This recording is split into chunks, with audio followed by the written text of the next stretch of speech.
quando ouviram a voz do Senhor Deus, que andava no jardim pela viração do dia, esconderam-se da presença do Senhor Deus, o homem e sua mulher, por entre as árvores do jardim. Com a queda no Éden, o ser humano perdeu a plena e perfeita comunhão que tinha com Deus. A perda da comunhão e da intimidade nota-se pelo fato, meus irmãos, deles terem se escondido ao ouvir a voz de Deus.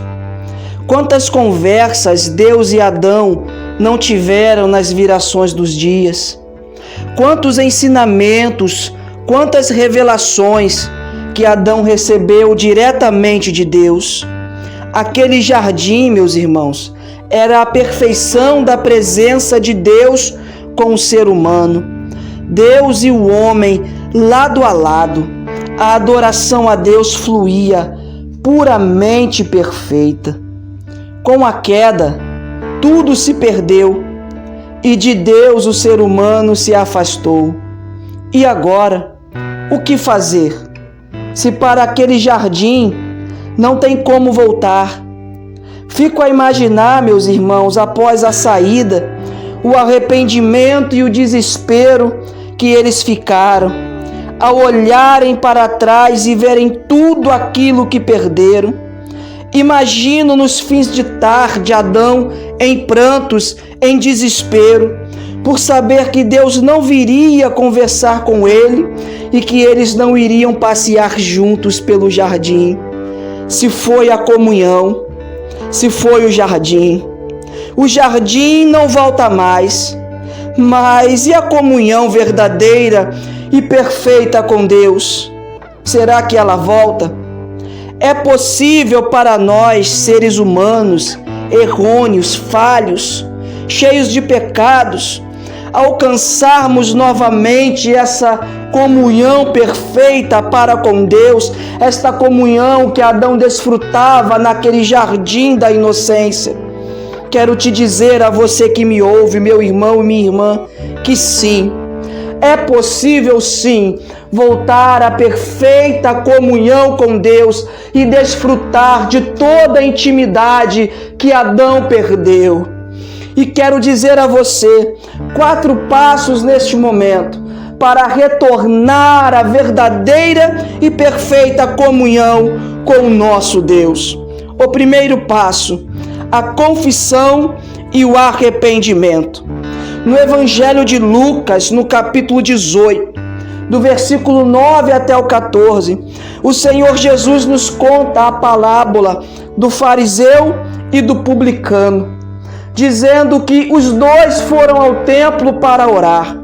E o fariseu estava em pé e Jesus disse que ele orava de si para si mesmo, apresentando a Deus todas as suas virtudes, as suas qualidades e as coisas benéficas que ele fazia, acreditando por falar assim com Deus, se apresentar diante de Deus, mostrando quem ele era e o que ele fazia de bom, ele iria alcançar a justificativa e alcançar a comunhão com Deus.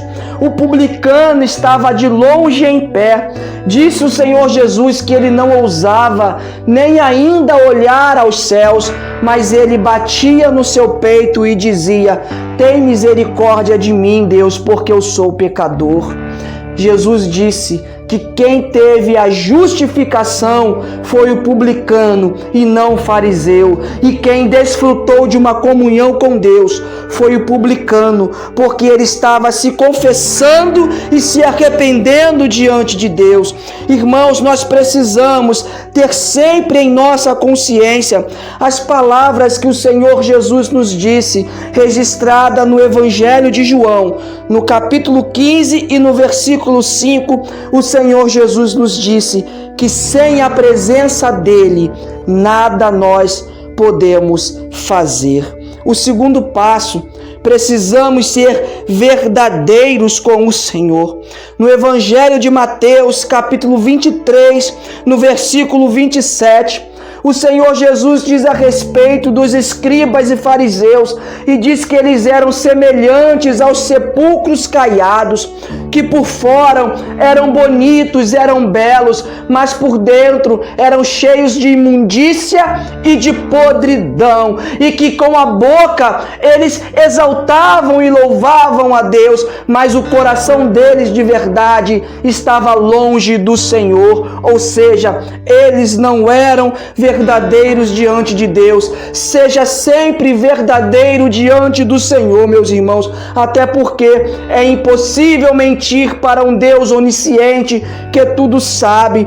Veja o exemplo de Ananias e Safira em Atos dos Apóstolos, no capítulo 5. Eles tentaram mentir a Deus, e qual foi o destino deles? Eles perderam a sua vida porque não foram verdadeiros diante do Senhor. Então este é o segundo passo para uma comunhão verdadeira e perfeita com Deus. Não tente mentir para um Deus onisciente. Seja sempre verdadeiro e sincero diante de Deus, adorando-o com o seu sentimento, não apenas de palavra ou de boca, mas com a alma, adorando a Ele em espírito e em verdade.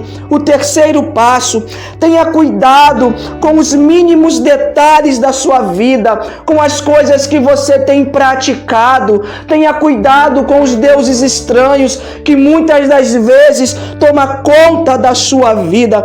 Preste atenção numa coisa, no livro de Cantares de Salomão, no capítulo 2, no versículo 15, nos diz assim: apanha-nos as raposas e as rapozinhas que fazem mal às nossas vinhas, porque as nossas vinhas estão em flor. Muitos agricultores de Israel se preocupavam apenas com as raposas e esqueciam dos filhotes das raposas. Então preparavam as suas cercas somente para que as raposas não passassem por elas, para proteger a sua vinha. Mas vinha o filhote e conseguia passar por entre as cercas e comia o broto da flor quando as vinhas já estavam para dar o seu fruto. Tenha cuidado com as brechas que você tem dado ao inimigo, que anda ao seu derredor bramando como leão, rugindo, buscando alguém para tragar. Observe tudo em sua vida, meu irmão, e tape todas as brechas. Retire da sua vida tudo aquilo que possa tomar o primeiro lugar de Deus na sua vida. Tenha cuidado, meu querido. Retire os deuses estranhos da sua vida, para que Deus seja somente o único a reinar sobre você. E o quarto passo, meu irmão: seja grato a Deus em tudo. 1 Tessalonicenses, capítulo 5, versículo 18, nos diz: em tudo dai graças, porque esta é a vontade de Deus em Cristo Jesus para convosco. Por mais difícil que possa estar a sua vida ou a sua luta, seja sempre grato a Deus. Tome cuidado com a murmuração e com a automaledicência. Seja grato ao Senhor, porque Deus sempre tem, meu irmão, o melhor para a sua vida. Não se esqueça disso. Agradeça a Deus todos os dias da sua vida. Que Deus te abençoe, meu irmão. Eu sou o presbítero Andreus Bandeira. Se o Senhor nos permitir, até a próxima mensagem, em nome de Jesus.